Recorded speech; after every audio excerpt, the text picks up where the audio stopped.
James was enjoying his life on the island of Sodor, but he still had a lot to learn. "You're a special mixed traffic engine," said Sir Topham Hatt. "You can pull coaches or freight cars quite easily, but you must learn by your mistakes." James knew what Sir Topham Hatt meant. He could well remember that dreadful accident on his first day. "Be careful with the coaches, James," said kind little Edward. "They don't like being bumped." Everyone came to admire James. "I'm a really splendid engine," he thought, and suddenly let off steam. A shower of water fell on Sir Topham's nice new top hat. Just then the conductor blew his whistle and James thought they had better go. Go on," he puffed to Edward. Don't push," replied Edward. The coaches were grumbling too. Don't go so fast, don't go so fast." But James didn't listen.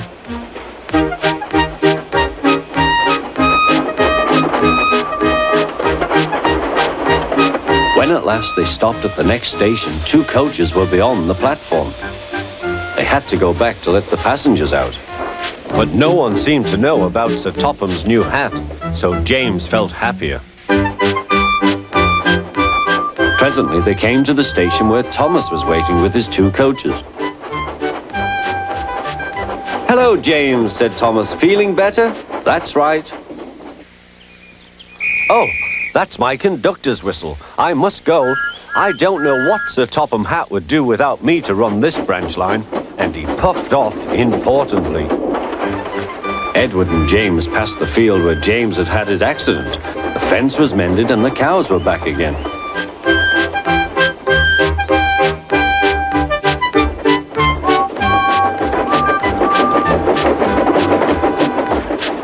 They ended their journey and rested before setting off for home. James was still wondering what Sir Topham would have to say about his new hat.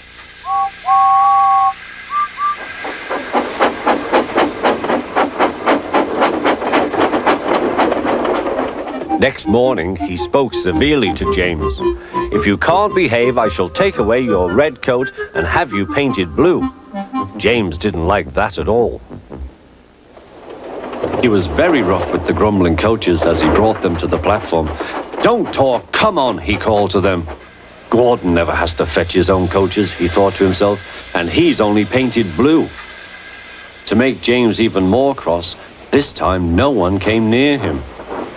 "I'll show them," he thought. "They think Gordon is the only engine who can pull coaches."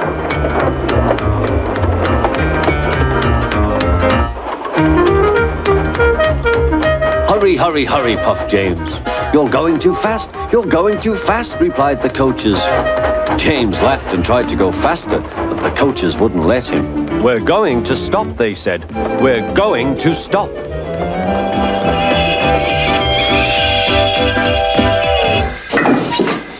"What's the matter?" James asked his driver.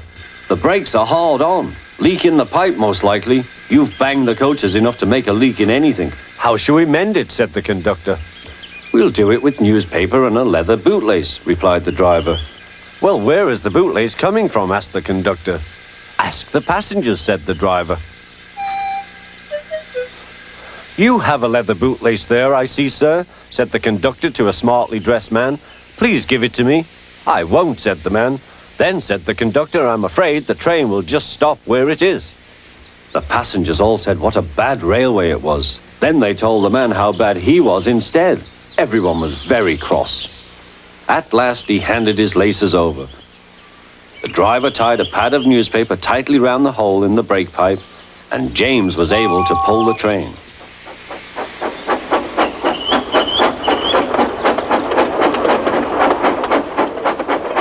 But he was a sadder and wiser James and took care never to bump coaches again.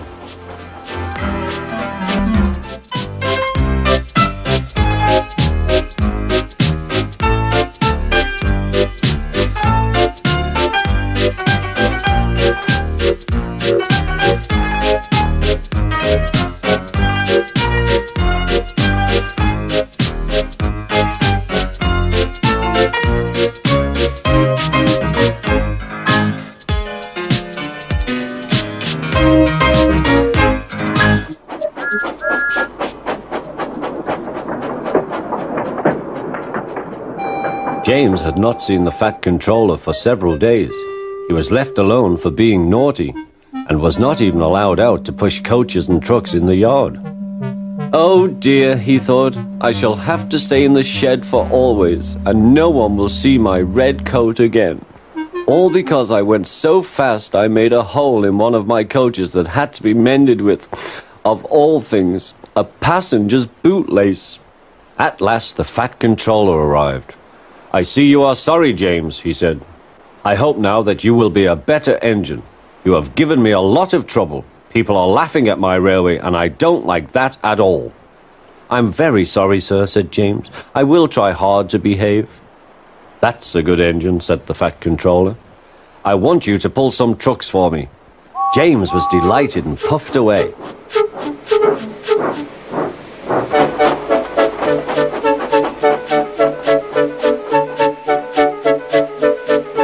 Here are your trucks, James, said Thomas. Have you got some bootlaces ready? And he ran off, laughing. Oh, said the trucks. We want a proper engine, not a red monster.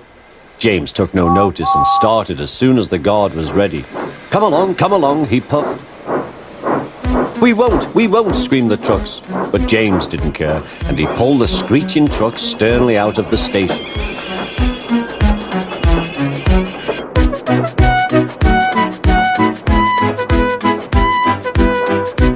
The trucks tried hard to make him give up, but he still kept on. Sometimes their brakes would slip on, and sometimes their axles would run hot, and each time the trouble had to be put right. And each time James would start again, determined not to let them beat him. Give up, you can't pull us, you can't, called the trucks. I can and I will, puffed James, and slowly but surely he pulled them along the line. At last they saw Gordon's Hill. Look out for trouble, James, warned his driver. We'll go fast and get them up before they know it. Don't let them stop you. So James went faster, and soon they were halfway up. I'm doing it, he panted. Will the top never come? Then, with a sudden jerk, it all came easier. I've done it, he puffed. Hooray! It's easy now. But his driver shut off steam. They've done it again. We've left our tail behind. Look. The last trucks were running backwards down the hill. The coupling had snapped. But the guard stopped the trucks and got out to warn approaching engines.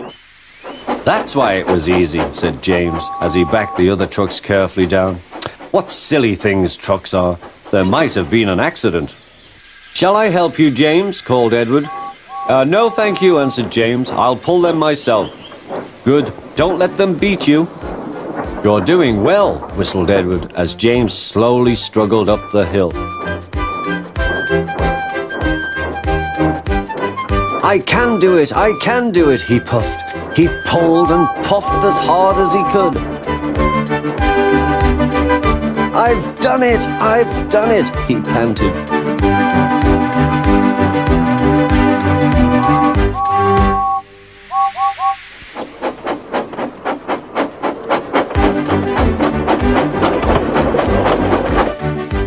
They reached their station safely, and James was resting in the yard when Edward pulled up.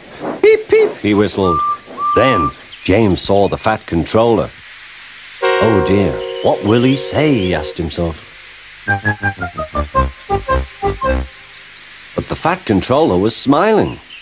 I was in Edward's train and I saw everything, he said. You've made the most troublesome trucks on the line behave.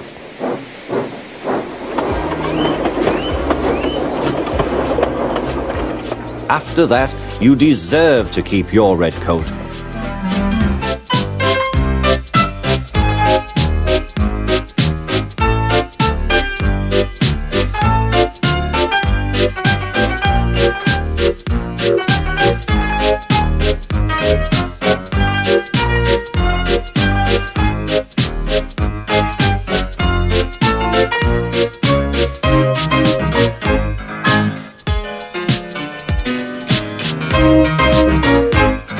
One night, Henry and Gordon were alone with James. Although the Fat Controller was beginning to think well of him, Whenever a chance came, the other engines would talk of nothing but bootlaces. "Remember the time one had to be used to get you out of trouble, James," they would tease. James tried to get his own back, talking about engines who got shut up in tunnels and stuck on hills. But they wouldn't listen. "You talk too much, little James," said Gordon. "A fine, strong engine like me has something to talk about. I'm the only engine who can pull the express. When I'm not there, they need 2 engines. Think of that. I've pulled expresses for years and have never once lost my way. I seem to know the right line by instinct." Every wise engine knows, of course, that the signalman works the points to make engines run on the right lines, but Gordon was so proud he had forgotten. "Wake up, James," said Gordon next morning. "It's nearly time for the express." "What are you doing? Odd jobs?" "Oh, well, we all have to begin somewhere, don't we?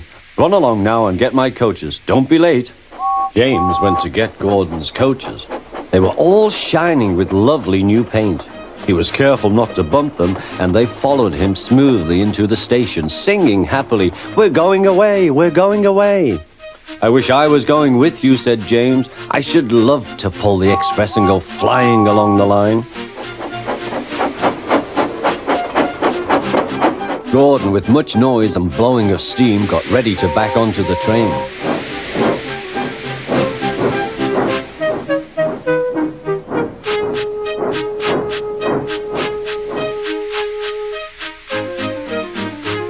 The Fat Controller was on the train with other important people, and as soon as they heard the guard's whistle, Gordon started. Look at me now," he puffed, and the coaches glided after him. "Poop, poop, poop, poop, poop. Goodbye, little James. See you tomorrow." James watched the train disappear and then went back to work. He pushed some trucks into their proper sidings and went to fetch the coaches for another train. James had just brought the coaches to the platform when he heard a mournful noise. There was Gordon trying to sidle into the station without being noticed.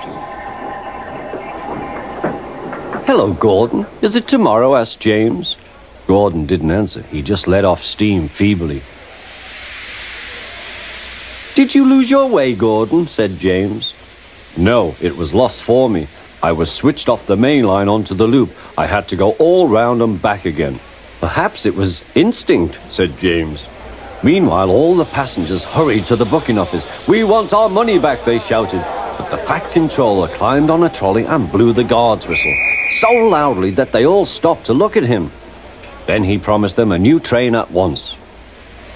"Gordon can't do it," he said. "Will you pull it for us, James?" "Yes, sir, I'll try." So James was coupled on and everyone got in. "Do your best, James," said the Fat Controller. Come along, puffed James. You're pulling us well, sang the coaches.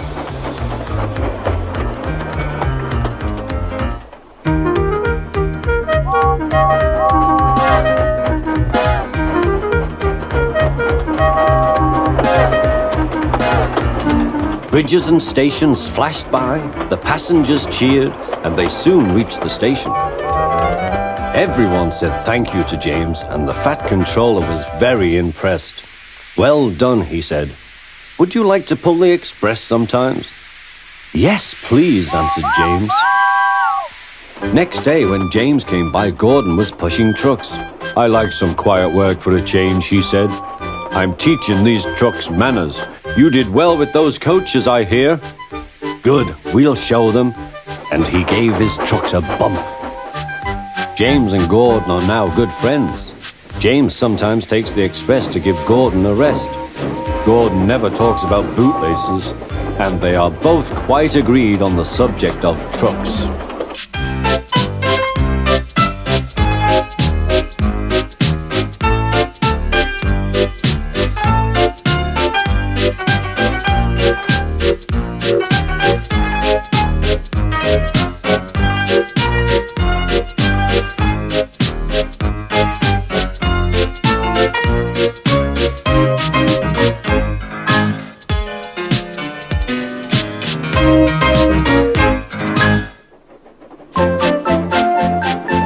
Thomas the tank engine is very proud of his branch line. He thinks it's the most important part of the whole railway. His two coaches, Annie and Clarabelle, agree with him. Annie can only take passengers, but Clarabelle can take passengers, luggage, and the guard. They are both old and need new paint, but Thomas loves them very much.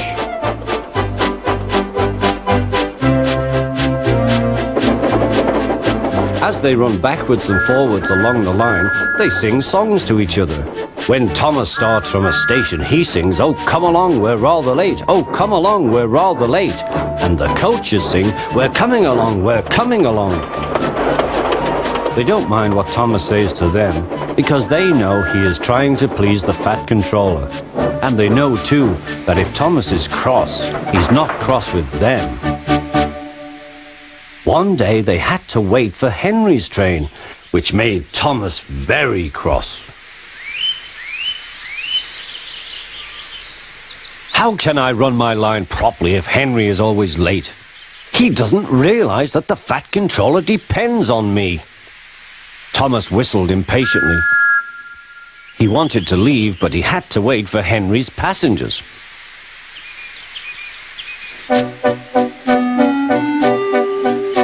At last, Henry came.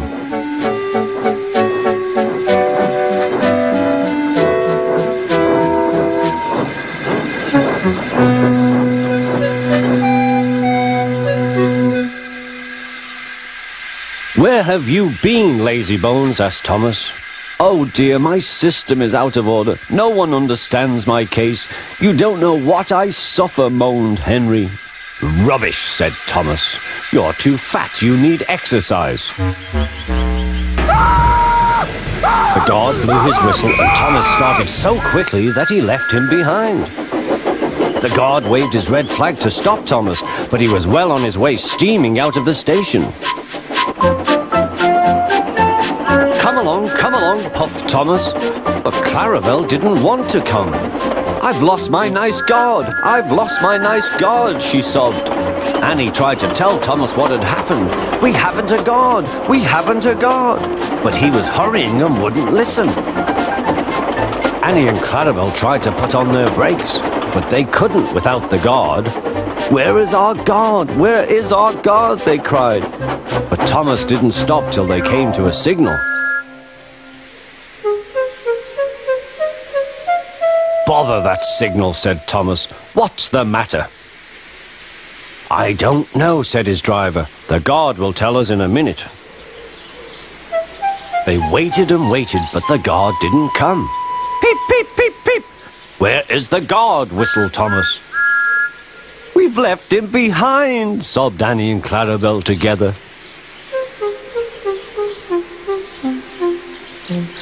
Everyone looked. And there was the guard running as fast as he could along the line, with his flags in one hand and his whistle in the other. He was very hot, so he had a drink, then told them all about it.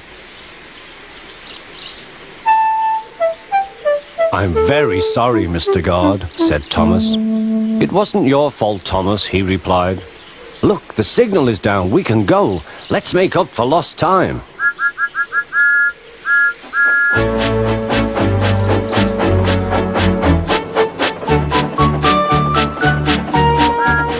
Clarabelle were so pleased to have their guard again that they sang, "As fast as you like, as fast as you like," to Thomas all the way.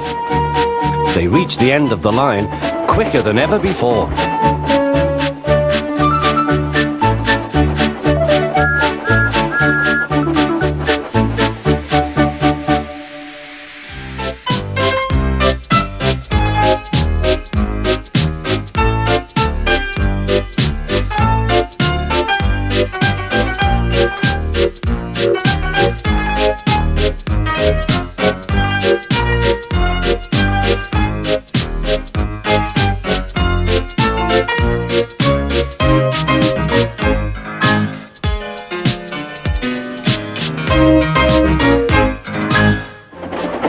When Thomas puffed along his branch line, he always looked forward to something special.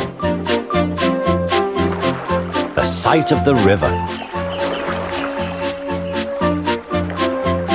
As he rumbled over the bridge, he would see people fishing.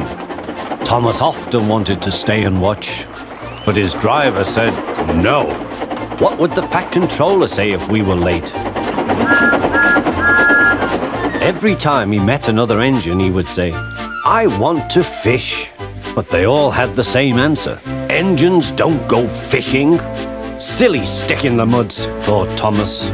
One day he stopped as usual to take in water at the station by the river. "Out of order?" "Bother," said Thomas, "I'm thirsty." "Never mind," said his driver, "we'll get some water from the river."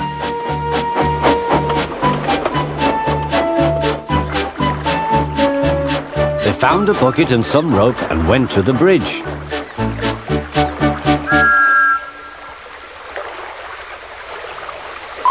Then the driver let the bucket down to the water. The bucket was old and had 5 holes. So they had to fill it, pull it up and empty it into Thomas's tank as quickly as they could, several times over.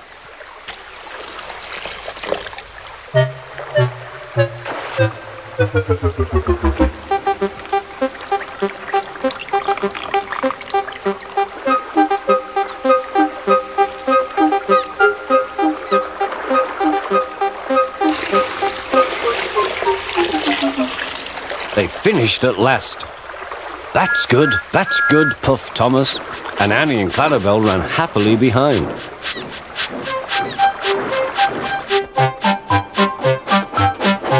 Suddenly, Thomas began to feel a pain in his boiler. Steam began to hiss from his safety valve in an alarming way. "There's too much steam," said his driver. "Oh dear," groaned Thomas, "I'm going to burst, I'm going to burst." They damped down his fire and struggled on. "I've got such a pain, I've got such a pain," Thomas hissed.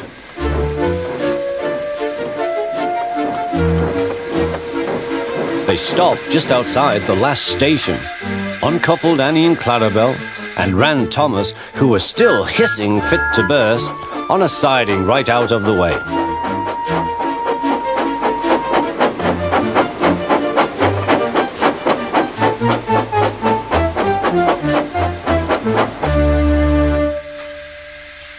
Then while the guard telephoned for an engine inspector, the driver found notices in large letters, which he hung on Thomas in front and behind. "Danger! Keep away!" Soon the inspector and the Fat Controller arrived. "Cheer up, Thomas," they said, "we'll soon put you right." The driver told them what had happened. "So the feed pipe is blocked," said the inspector. "I'll just look in the tanks." He climbed up and peered in. Then he came down. "Excuse me, sir, please look in the tank and tell me what you see." "Certainly, Inspector," replied the Fat Controller. He clambered up, looked in, and nearly fell off in surprise. "Inspector," he whispered, "can you see fish?" "Gracious goodness me, how did the fish get there, driver?" "We must have fished them from the river with our bucket," replied Thomas's driver. "Well, Thomas, so you and your driver have been fishing, but fish don't suit you. We must get them out." They all took turns at fishing in Thomas's tank, while the Fat Controller looked on and told them how to do it. When they had caught all the fish, they had a lovely picnic supper of fish and chips. "That was good," said the Fat Controller. "But fish don't suit you, Thomas, so you mustn't do it again." "No, sir, I won't," said Thomas sadly. "Engines don't go fishing. It's too uncomfortable."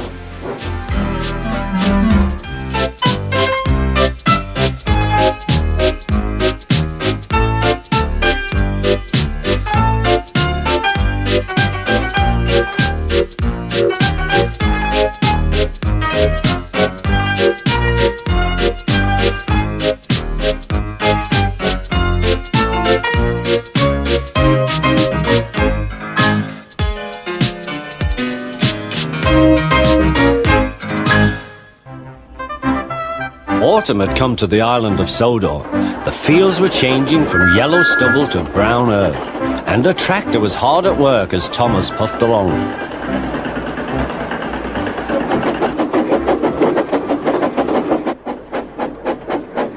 Later, Thomas saw the tractor close by.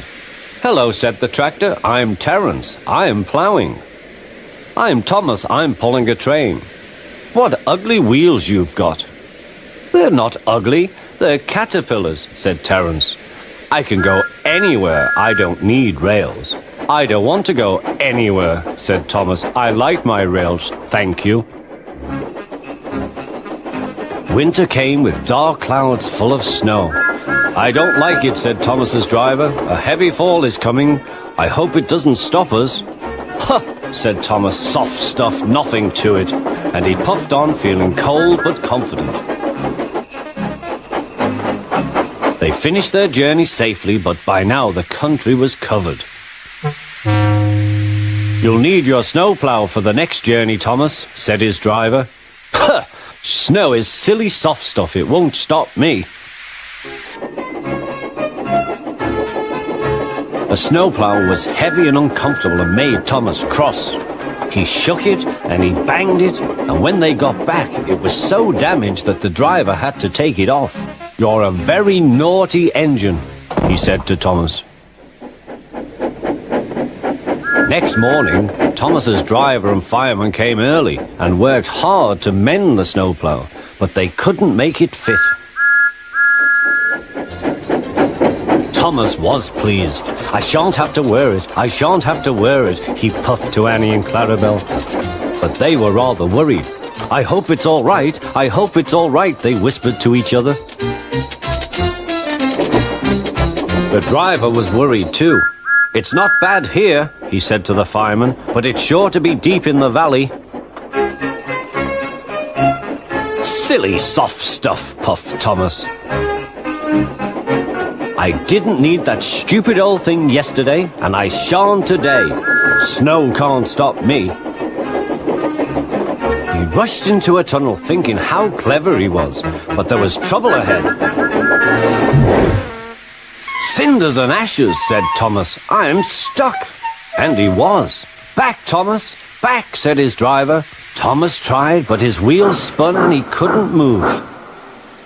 The guard went back for help, while everyone else tried to dig the snow away. But as fast as they dug, more snow slipped down until Thomas was nearly buried. "Oh, my wheels and coupling rods! I shall have to stop here till I'm frozen. What a silly engine I am!"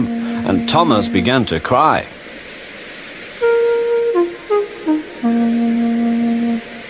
At last a bus came to rescue the passengers.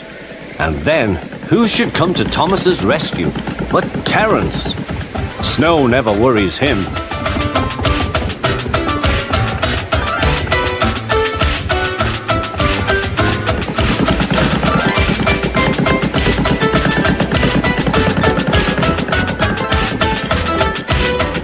He pulled the empty coaches away, then came back for Thomas.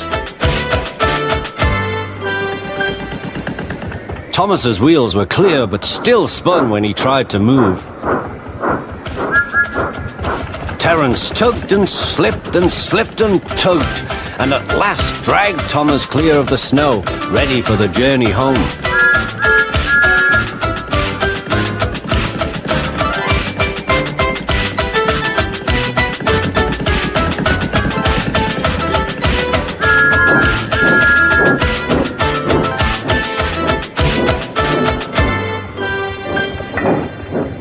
"Thank you, Terence. Your caterpillars are splendid," said Thomas. "I hope you'll be sensible now, Thomas," said his driver. "I'll try," said Thomas, and he puffed humbly away.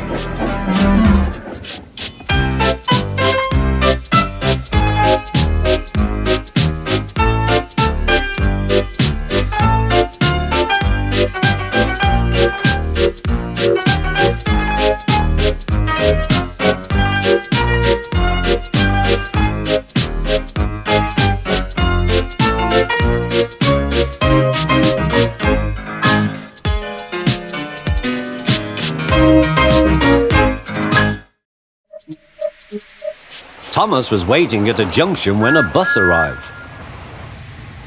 "Hello," said Thomas. "Who are you?" "I'm Bertie. Who are you?" "I'm Thomas. I run this branch line." "So you're Thomas, eh? I remember now. You got stuck in the snow. I took your passengers and Terence the Tractor pulled you out. I've come to help you with your passengers today." "Help me," said Thomas. "I can go faster than you." "You can't," said Bertie. "I can," huffed Thomas. "I'll race you," said Bertie. The drivers agreed to the race going ahead. The station master said, "Are you ready? Go!" Thomas never could go fast at first, and Bertie drew in front. "Why don't you go fast? Why don't you go fast?" called Annie and Clarabel. Wait and see," hissed Thomas. "He's a long way ahead," they wailed. But Thomas didn't mind. He'd remembered the level crossing.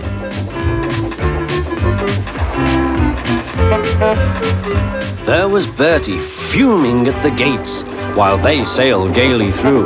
"Goodbye, Bertie," called Thomas.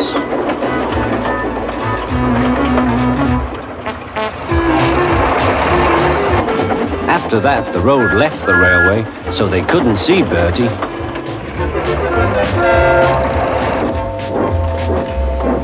Then they had to stop at the station to let off passengers. "Peep, peep, peep! Quickly, please," called Thomas. And off they went again. Come along," sang Thomas. We're coming along," sang Annie and Clarabel. Hurry, hurry, hurry," panted Thomas. Then he looked ahead. There was Bertie tooting triumphantly on his horn. "Oh, dearie me," groaned Thomas. "Steady, Thomas," said his driver. "We'll be Bertie yet." "We'll be Bertie yet, we'll be Bertie yet," echoed Annie and Clarabel. We'll do it," panted Thomas. "Oh, bother, there's a station." Then he heard Bertie. "Goodbye, Thomas. You must be tired. Sorry I can't stop. We buses have to work, you know. Goodbye." "Oh dear," thought Thomas. "We've lost." But he felt better after a drink. The signal dropped. "Hurrah, we're off! Hurrah, we're off!" puffed Thomas.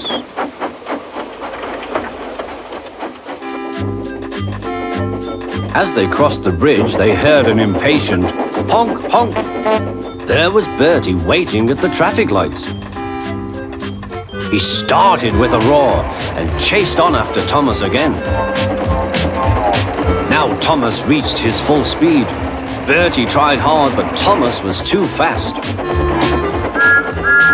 Whistling triumphantly, he plunged into the tunnel, leaving Bertie toiling far behind.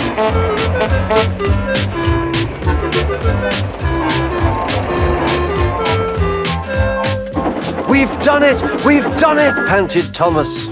"We've done it, hooray! We've done it, hooray!" chanted Annie and Clarabel as they whooshed into the last station.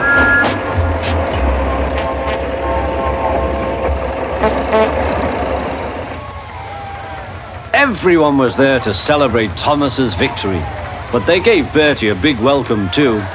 "Well done, Thomas," said Bertie. "That was fun. But to beat you over that hill, I should have to grow wings and be an aeroplane."